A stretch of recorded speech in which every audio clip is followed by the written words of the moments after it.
Great G. Venkatramaiah Shetty, Narayana Shetty, Subbaraya Shetty అంటుంటారా? ఇక్కడ కూడా ఎవరైనా ఉన్నారా?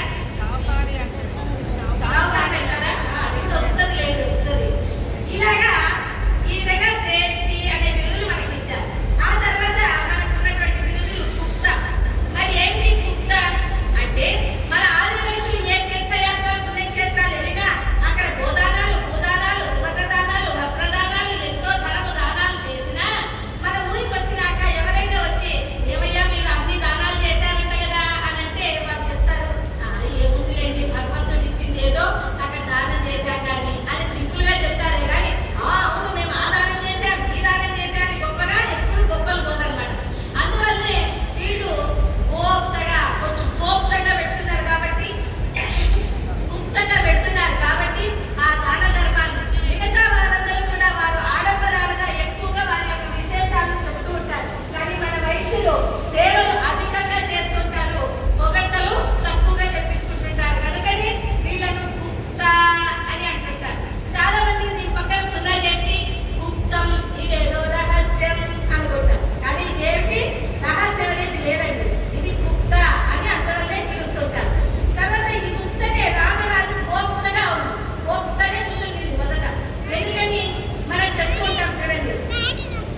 వ్యాపారం కావాలి. వ్యాపారం అమ్మా వ్యాపారం ఉద్యోగమే కావాలంటుంది కదా. ఇప్పుడు ఇదేమనుకోకండి, నేను ఒక విషయం చెప్తాను. ఒక కోతి ఉంది.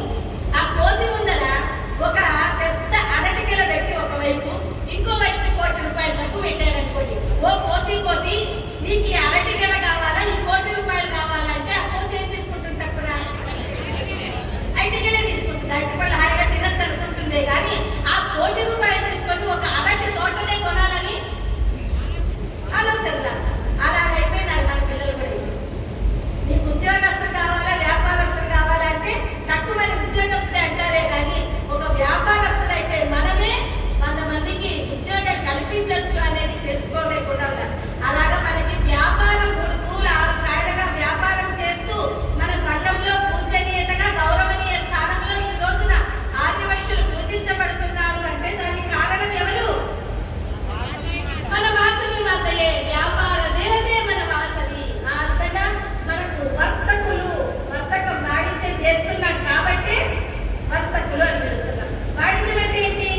వ్యాపారం. వ్యాపారం అంటే వాణిజ్యం. వాణిజ్యం అంటే వ్యాపారం, వ్యాపారం అంటే వాణిజ్యం. అవునా? ఏంటి వ్యాపారం అంటే? మనకి సముద్రంలో ఉప్పు దొరుకుతుంది, అడవిలో చింతపండు దొరుకుతుంది, ఇంకో దగ్గర బేడలు దొరుకుతాయి, ఇంకో దగ్గర పప్పు దొరుకుతాయి. ఇలాగా సృష్టిలో ఒక దగ్గర ఒకటి ఇలా ఎన్నో వస్తువులు మనం నిత్య నూతనంగా మనం ఎన్నో వస్తువులు ఇంట్లో వాడేటప్పుడు అవన్నీ ఒకే దగ్గర మనకు దొరుకుతాయా? దొరకవు.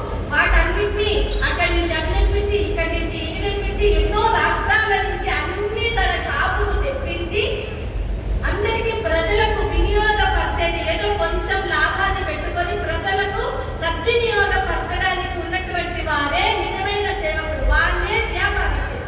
అవును కదా కాదంటారు. ఇప్పుడు వ్యాపారస్తులు లేవు, కిరాణా షాప్ లేదనుకోండి, మీరు ఉప్పు కావాలంటే సముద్రం దగ్గరికి వెళ్తారా? చింతపండు కావాలంటే అడవిలో చింత చెట్టు దగ్గరికి వెళ్ళి కోసుకొని రాగలరా? కాదు కదా. మరి వ్యాపారస్తులు ఉండబట్టే కదా మరి ఇన్ని సరుకులు, ఇన్ని సామాన్లు అన్ని తీసుకోగలుగుతున్నాం. అంత గొప్పదైనటువంటి సేవ చేసేవాడే వ్యాపారస్తులు. జై బలో వాసవి మాతకి.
పర్వాలేదు, మీకు కూడా బాగానే డౌట్లు వస్తాయి నాలాగా. అలాగా అవునమ్మా, ఎందుకంటే మనకి ప్రకృతి నుంచి పంచభూతాలు కదమ్మా. మన పంచభూతాలు ఏంటి? 4 భూతాలు ఉన్నాయా, 6 భూతాలు ఉన్నాయా? 5 భూతాలే ఉన్నాయి. భూమి, అగ్ని, నీరు, వాయు, ఆకాశం. అవునా? మరి పంచభూతాల నుంచి కూడా ఎంతో మంది మహాత్ములు మహిమాన్వితులు జన్మించిన వారు ఉన్నారు కదా. అహల్య, ద్రౌపది, సీత, తార, మండోదరి తథా పంచకన్యా స్మరే నిత్యం మహాపాతకనాశనం అని అన్నారు కదా. మరి అహల్య, ద్రౌపది, సీత, తార, మండోదరి వీళ్ళంతా ఎలా జన్మించారు అంటున్నారు? అలాగే వీళ్ళకర్ణో కృష్ణతుండో బలరామో జలంధరః నామ్నాం పంచపురుషో ఘోరమౌఫల్యనాశనం అంటారు. ఈ పంచపురుష